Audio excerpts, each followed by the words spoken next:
Welcome to Conversations. Welcome to Conversations. I'm Muqtedar Khan, your host.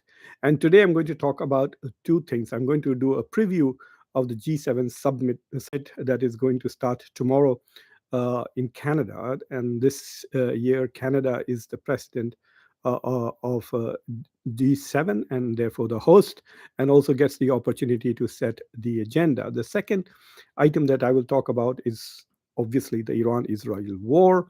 And while I might not give you specific details on the updates, I will talk about the broader implications of what is going on with the war, the chances of it becoming much bigger than it already is. And it does appear that the end in a ceasefire is not around the corner. And there are some other developments, such as Iran's cancellation of the dialogue with the United States, which were going on about Iran's nuclear program. So this so-called attempt to get a deal from Iran has actually backfired. Donald Trump was under the impression that attacks by Israel might motivate Iran to actually sign an agreement with the and make concessions, but apparently Iran is not even interested in having a negotiation with the US while the war is on. So it kind of upsets Donald Trump's calculations. So we will talk about both of those things. But before that,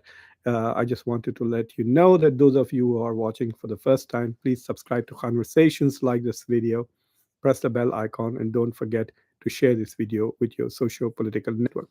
So tomorrow the G7 summit starts. G7 is an informal group of countries which are supposed to be the top economies in the world, which are also democracies. So if you look at the list of the top 10 countries based on their GDP, you will find that there are 10 countries in the world. Seven of them are indeed G7, and the other three in the top 10 are China, India, China at number two, India at number 4/5, and Brazil at number 10. So basically, the top 10 economies today consist of seven G7 countries and three BRICS countries. And Canada is now the host, and Canadian Prime Minister Carney gets to set the agenda. So, first, let me clearly ask a few questions which will resonate. Number one, will the Iran Israel war, which was not on the agenda, I'll show you what agenda Carney had developed for the G7. And I think the ultimate statement that will come out will primarily focus on those issues that he wanted to raise. But clearly, the Iran Israel war is going to be one of the hottest topics that these leaders are going to discuss. Partly because many of the G7 members are very strong supporters of Israel. Many of them have given weapons, but there's also a division. So, for example, of the G7 countries, Canada, Great Britain, and uh, France were on the verge of recognizing the Palestinian state until the United States started threatening. So, anyway, there is a conference next week at the UN, co hosted by France and Saudi Arabia. Saudi Arabia is also going to be at the G7 convention, where they are going to take major steps towards the recognition of the Palestinian state. So you can see that there is a slightly different agenda there. Australia is also supporting the French, Canadian, and British initiative to recognize the state of Palestine. And Australia is also going to be at the G7 summit, invited by Carney, except for New Zealand. You could say the Five Eyes, five English speaking countries are there. So four of them are there: UK, Canada, US, and Australia. Carney has invited seven or eight other countries. Let me just run up the list. It's very interesting. So the countries that Carney has invited to the G7 summit, every president gets to invite uh, 8 to 9 countries that they want to attend G7. And so, for example, when India was hosting G7 in 2023, India invited Bangladesh and Mauritius, Egypt, Netherlands, United Arab Emirates, Singapore. So these were some of the countries that India had invited. Uh, but you can see that Carney has invited South Korea, Mexico, which is important. Mexico is part of the NAFTA 2.0, is part of North America, one of the biggest trading partners of Canada. So it's logical to invite Mexico. So South Korea, Mexico, Brazil, India, South Africa, Australia, and Ukraine. Ukraine obviously is a big agenda for many of these Western and European countries. Until now, for the past 3 years, at every G7 summit and even at every G20 summit, all these countries could talk about was Ukraine and finding new sanctions to impose on Russia. But it's interesting to see that except Russia and China, the top three BRIC countries are invited. So Brazil, India, and South Africa, which are three of the BRICS. And then you have Saudi Arabia there, which is also a quasi member of BRICS, which is it's there. So it's interesting to see that BRICS countries are attending G7 summits. You don't see G7 countries being invited to BRICS summits. We'll see what happens when Brazil hosts the BRICS summit this year, and we'll see if Brazil invites any of the G7 countries.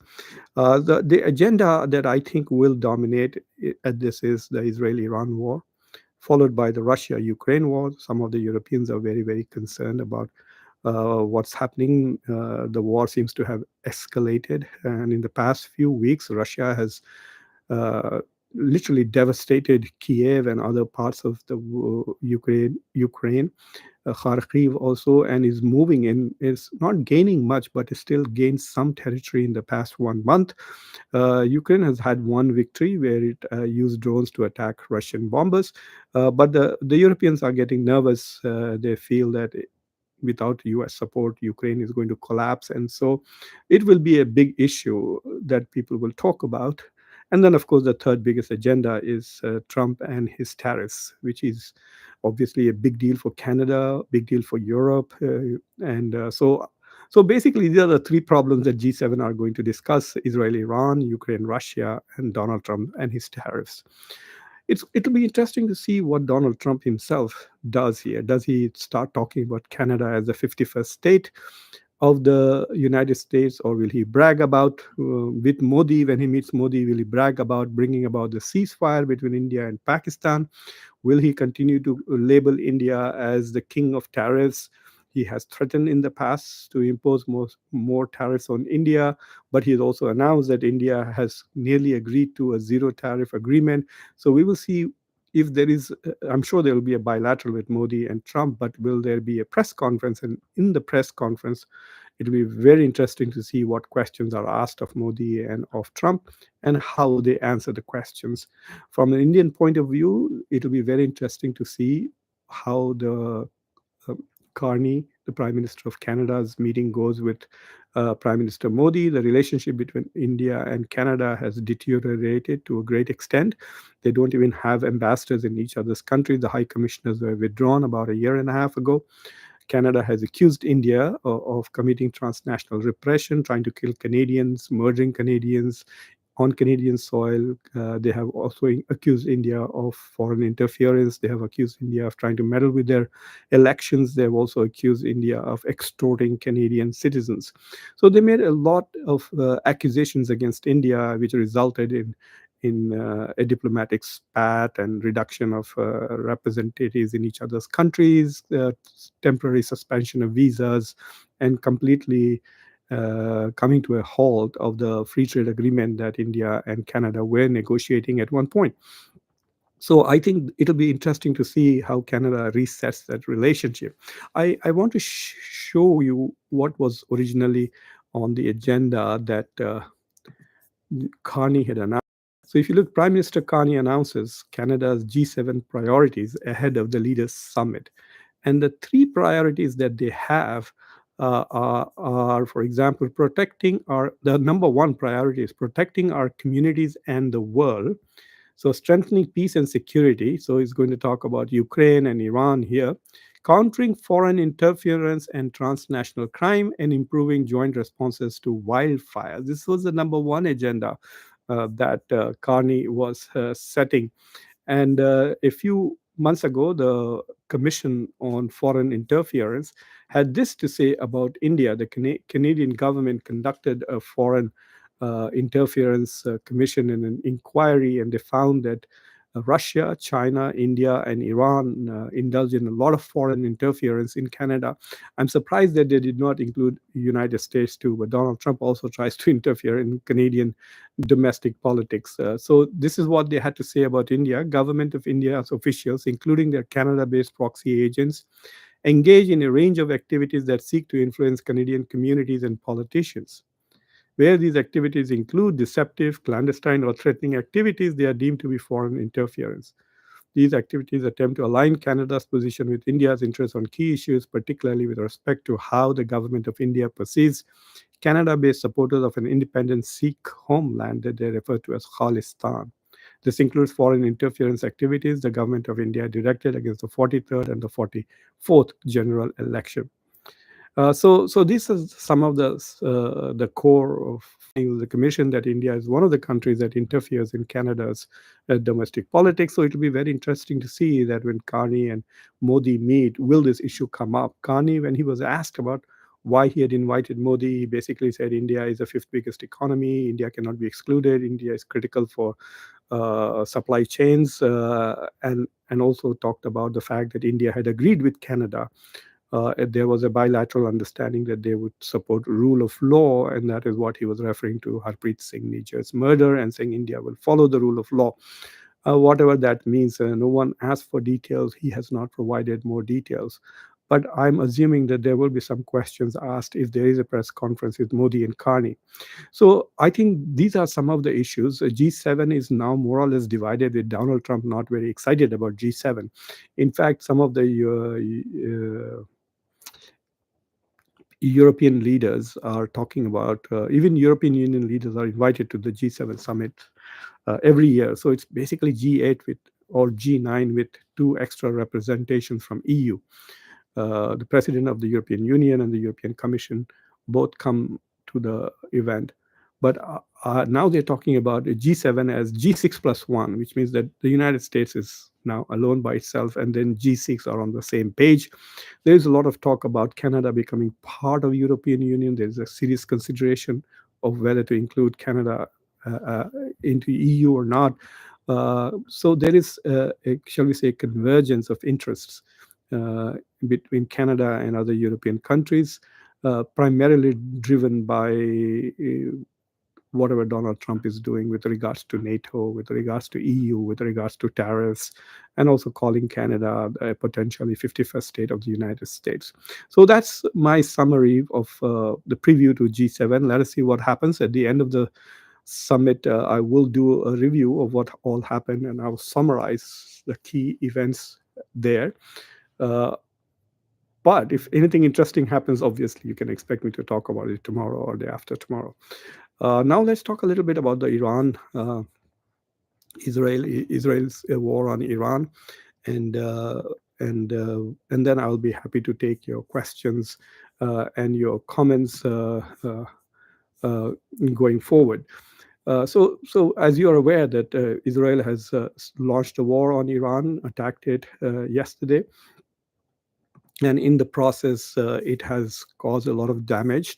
It was a surprise. I think the Iranians were expecting Israel to attack. If it attacked after the Sunday meeting when Steve Witkoff was scheduled to meet in Muscat, Oman, with the foreign minister of Iran. And so the Iranians probably thought that if they did not accept complete shutting down of their uranium enrichment project, then perhaps Israel would attack them, because there was a lot of chatter starting Monday itself that Israel is on the verge of launching attacks on Iran's nuclear facilities. Mind you, this is a violation of international law, it's a violation of UN, but when it comes to Israel, Israel does so many illegal things on a daily basis that nobody even talks about the violation of international law or norms or ethics or principles. None of these words have any meaning in the context of what Israel does. But nevertheless, so Iranians were caught in surprise. They suffered a lot of damage to their Natanz nuclear facility. They lost 4 or 5 of their top generals who were killed in one shot. They were all caught in one basement. About 6 or 9, some reports say 6, some reports say 9 of the top nuclear physicists and scientists were also killed. Overall, about 80 Iranians, some of them civilians, were killed by Israel, and about 300 plus were injured. There was a lot of damage to Iranian military facilities, missile launchers, ballistic missile manufacturing facilities, etc. But what was interesting is that Iran launched several waves and waves of ballistic missile attack, and Israel is suffering the kind of damage it has not suffered since maybe 1973. So you can see Iranian missiles have caused huge damage to the headquarters of the IDF, the Israeli Defense Forces. So they hit the headquarters of Israeli army. They also hit a couple of other military installations. They also hit a lot of just civilian targets in various cities in Tel Aviv and near Jerusalem, in the West Bank, and in another small city south of or near Tel Aviv. So there are huge damage, even though the casualties, they say, are 6 or 9 people were killed and about 80 were injured, because most of the Israelis are in shelters, and they have a plethora of bomb shelters in which they go and hide, unlike other developing countries. But for all the talk from the United States, when the war started, Marco Rubio issued a statement saying that this is a unilateral action taken by Israel. The United States has nothing to do with it. And Israel has been threatening to say that those countries involved in defending Israel will become targets. But it is very clear that the US personnel, US missiles, and even US individuals are involved in defending Israel.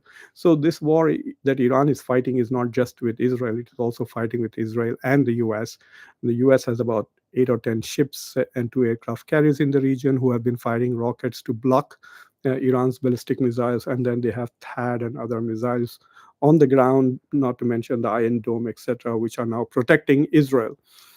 So the U.S. is fully committed to the defense of Israel. So when Iran is attacking Israel, it is basically Israel is being defended by Israel as well as the U.S.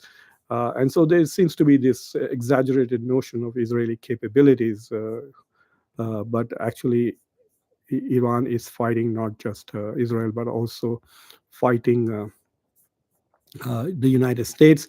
And Trump was bragging about wonderful and sophisticated military equipments that the United States manufactures and has supplied them to Israel, and is supplying more to Israel. So he's already talking about American-made weapons being used in the attack, not to mention all the Air Force, all the F-35s, F-16s, etc., are all made by the US and sold by the US with lots of grant money to Israel. In the last year and a half, the US has paid about the $4 billion which we give every year to Israel, and then on top of that, $30 billion to go and kill children and women in Gaza. So this war is continuing with a strong support from the US. Iran has finally threatened to attack all those countries which are involved in defense. Starmer, the British Prime Minister, has moved some jet fighters into the Middle East, and Iran has threatened them also. So it appears as if that if Israel continues to have an upper hand in the war, the Western countries will stay out of it. But if Iran begins to have an upper hand, then at least UK, France, and the United States will then directly get involved in protecting Israel. So it must be pretty nice for the Israelis to to start a war which then forces America and others to participate. On an interesting development, there is a lot of angry voices from inside MAGA, Make America Great Again movement of Donald Trump, especially Steve Bannon and others and Tucker Carlson and others who are very, very upset that Donald Trump has abandoned his promises from his campaign that he will not start wars. Not only that, but Donald Trump has basically abandoned the America First agenda and is now forced by Netanyahu to pursue an Israel First agenda. So much for autonomy Netanyahu is able to manipulate Donald Trump just as he was able to manipulate Biden and other previous presidents of the United States. So Donald Trump is just as much of a slave of Netanyahu as Biden was. So that must be a source of irritation for Donald Trump, because lots of people are simply asking this question.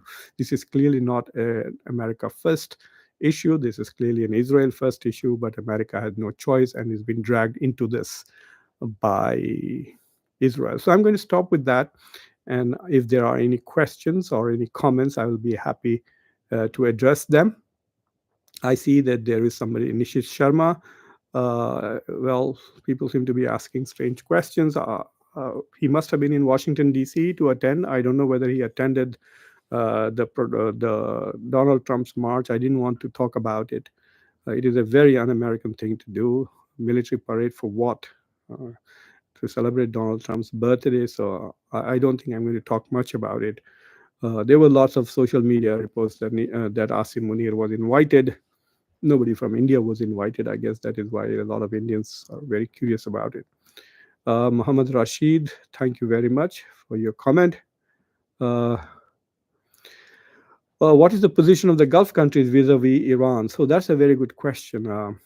Tonight, at some point tonight, I will be posting an interview with Ambassador Talmiz Ahmed, who was India's ambassador to Saudi Arabia, Oman, United Arab Emirates, and others. And he has an interesting interpretation of how I asked him this pretty very same question: where do the Gulf countries stand vis-a-vis Iran? And he gave a very lengthy answer. But it's very clear that unlike in 2024 when Iran was attacking Israel in defense of Houthis and Hezbollah, the Arab countries actually protected, especially Jordan, protected Israel. But now there has been nearly a unanimous condemnation of Israel's actions as illegal on Iran, because partly the Arab countries are worried that if Israel attacks Iran's oil facilities, and I think one was attacked today, Iran may respond by attacking the Gulf oil facilities. So the Gulf countries are a bit worried that they might be dragged into this war, and it could really hurt them financially and otherwise. So they want to stay out of this war. There have been some suggestions that I don't know how true it is. There was no confirmation, but Israel is trying to use UAE as a mediator with Iran, but we don't have full confirmations. There's a lot of chatter about that in social media. So the Gulf countries have recognized that Iran has become much weaker, especially with the loss of Syria. So Iran and in the last 1.5 years, Hezbollah as well as Houthis have been weakened by the constant warfare with the West. So the Arab countries in the Gulf don't feel that worried about Iran at the moment, and I think they are beginning to worry about Israel, which has become a very dominant force in the Middle East, partly because of the unlimited weapons and financial support that the U.S. is providing and providing the diplomatic cover. So I think the Gulfies are obviously worried. The war is going on in their neighborhood. All the missiles and the fighter planes are flying over them. I'm very curious whether Saudi Arabia has allowed Israel to use their airspace, and did Jordan allow them? Did Iraq allow Israel to use their airspace to go attack Iran? We will find it out a bit later. But the Gulf countries obviously must be very nervous with the war going around. Mandal, why suddenly Trump too much pro-Pakistan? Because I don't know. Maybe he doesn't like Modi anymore. Modi magic must be dead. India has overplayed his hands by talking about all the strategic autonomy and we will buy Russian oil, etc. It's very clear. The other day, Howard Lutnick was saying that India buying weapons from Russia really irritates them. And I think they must be quite unhappy with the slowness with which the negotiations are going on with India. So India wanted to have the first deal with the US on trade. India started the negotiations before everybody else. But at least the US has reached a framework agreements with United Kingdom and China, and which was supposedly the more difficult deal to reach. So I think there seems to be some unhappiness, Plus, Pakistan was recognizing the role of Donald Trump in the ceasefire, but India continues to deny. I mean, the position that India takes is quite ridiculous. Oh, yes. In the night, we took phone calls from Marco Rubio. Ajit Doval spoke with Marco Rubio. Dr. Jaishankar spoke with Marco Rubio. Narendra Modi spoke with J.D. Vance, and they called for a ceasefire. But it is not because of them that we reached a ceasefire. We reached a ceasefire because the Pakistanis called them. Obviously, the Americans must have said, if the Pakistanis call us, we will call for a ceasefire. So I think Donald Trump is also a bit irritated with the fact that India is not giving them some credit for Operation Sindhur's ceasefire. Uh, Naveed Akhtar, good morning. Good morning to you all. Uh, So, okay, there are some more questions. No, there aren't any more questions. Then that's good. So those of you who have been here, please subscribe to Conversations, like this video, press the bell icon, and don't forget to share it with your socio-political network. Until next time, I'm your host, Muqtedar Khan.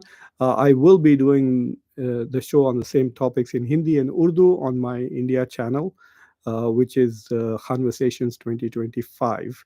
So you can go there, and you will find me there in half an hour doing the same thing more or less in Hindi and Urdu with much more focus on India than this one. So thank you very much, everybody. Bye.